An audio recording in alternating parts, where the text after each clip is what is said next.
Kabar duka datang dari calon anggota Paskibraka Kabupaten Bolang Mongondo, Sulawesi Utara.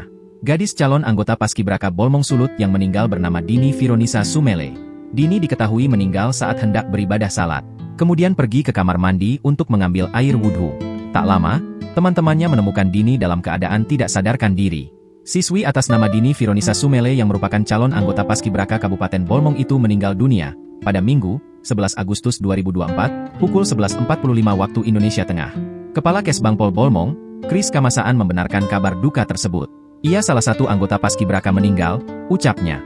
Kronologis meninggalnya salah seorang anggota Paskibraka Bolmong ini diketahui terjadi saat hendak menjalankan salat zuhur. Sebelum kejadian, Nur Fadilah Ramadhani Atu, 15, Elkan Mukni Ginoga, 15, awalnya mereka bertiga tengah beristirahat bersama yang kebetulan mereka bertiga tinggal bersama di satu kamar. Setelah menjelang waktu salat mereka bertiga bersiap untuk menunaikan salat zuhur, ucapnya. Dini yang bangun pertama langsung bergegas pergi ke kamar mandi untuk berwudu. Tidak lama berselang saat Nur Fadilah dan Elkan ke kamar mandi melihat Dini sudah dalam keadaan tidak sadarkan diri dan bersandar di dinding kamar mandi.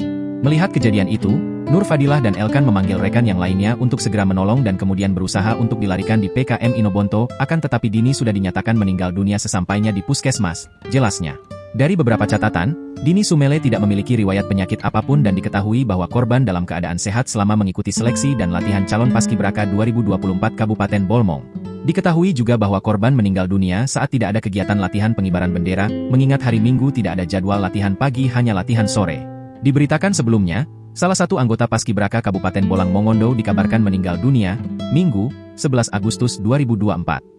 Almarhumah bernama Dini Vironisa Sumele. Dini sapaan akrabnya meninggal pada pukul 11.45 waktu Indonesia Tengah. Dini meninggal di Hotel Atlantik Kelurahan Inobonto tempat para calon anggota Paskibra dikarantina. Siswi yang berasal dari Desa Tanoyan Selatan Kecamatan Lolayan ini, tercatat sebagai pelajar di SMA Negeri 1 Lolayan. Download Tribun X sekarang. Menghadirkan lokal menjadi Indonesia.